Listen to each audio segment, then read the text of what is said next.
Hi there, it's Megan Aller, Sales Executive with First American Title in Denver, Colorado, with your weekly video update. This week we're going to talk about our strategy cells, and our cheat sheets have been expanded going into the hot and heavy season in Metro Denver. As we enter into our compression cycle, it's important that your buyers and sellers recognize when they have the maximum point of opportunity. There's been a lot of discussion about shift in our marketplace, and I hate using the word shift because it tends to lead the consumer to think that our market exists in absolutes. That if it's not a seller's market, then it has to be a buyer's market. And what we need to discuss is that there are all kinds of different shades of opportunity that happen in between. Now, you saw this graphic behind me that shows you tracking cycles to identify strategy. Now, orange predominantly means that it's going to be a buyer's market, whereas green represents a seller's market. When we're looking at these cells, though, you have to recognize that even though we had an extreme buyer's market that existed between 2004 and 2012, that there are still little green points of opportunity that happened within that market, meant that the sellers had a great chance to be in the market at that point. Same thing happens when we look at the cells between 2013 through 2018, was that there are some little red dots that happen in there that mean that the buyers have opportunity and some negotiating power at some of those cycles. So when we talk about shift, we have to talk about all of the different color scales that can exist in between them. And so what we've done is we've taken this and we've isolated it down to what we can expect in 2019 based off of what we've seen in the past. So what we do is we take 12 different variables and we layer them all on top of each other. So we look at active count, under contract count, closed count, the odds of selling, which is basically a ratio of those listings that went under contract and closed versus those that didn't in the market, closed to list price ratio, the percent change in average sales price and median sales price, how quickly homes are moving for average and median days on market, the rate of flash sales or those units going under contract in 7 days or less, months of inventory, and then the percentage of distressed sales. Now, there are different phases that exist within each annual cycle, and this one shows you for detached single family, if we're looking at that very top row, what we're trying to target is that to be our closed month. Now, the green row directly above that shows us the month that we need to be writing those contracts in or listing them so that we can hit that closing month. Now, again, green represents the best seller opportunity and orange represents the best buyer opportunity. Notice in that statement, I did not say buyer's market. It said buyer's opportunity, and that basically means that you have a better chance at having more negotiating power and getting your desired property under contract in those months.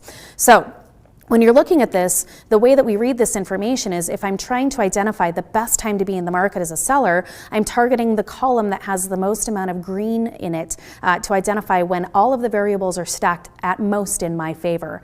If I'm trying to identify when to be a buyer, I'm looking for the column that has the most amount of orange in it. And again, looking at the market as a whole, it looks like everything's shaping up, pointing towards, again, the best time to be in the market as a seller is February, March, April, and the beginning of May is when you want to try and list those homes. That means that we have the lowest amount of competition, the largest pool of potential buyers, the highest odds of selling, homes are moving the most quickly, and prices are going up at a great clip. Now, as a buyer, you need to be aware that it could be more challenging for you to get those units under contract during that time.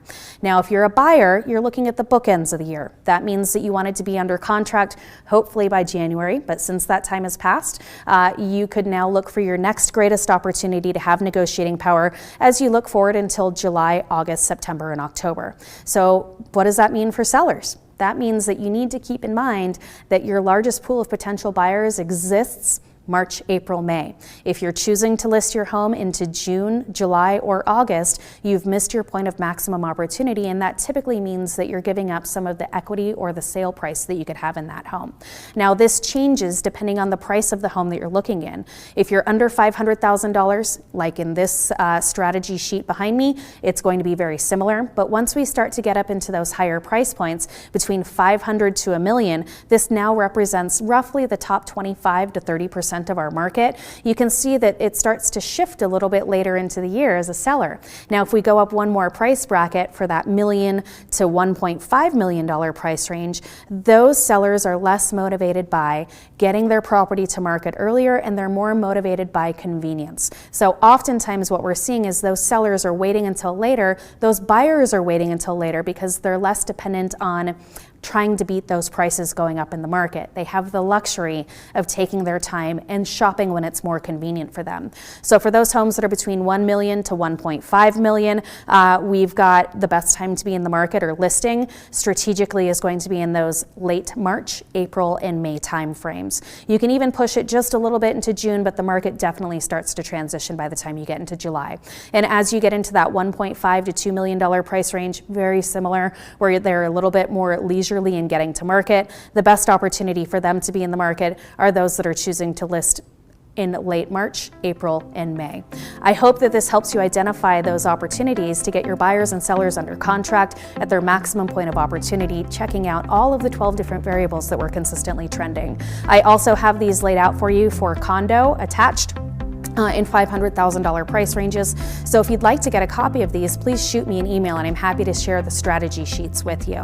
I hope that if we're able to help you get more buyers and sellers under contract, that we might get to meet them at our closing tables at First American. Thanks much for tuning in, and we'll see you soon.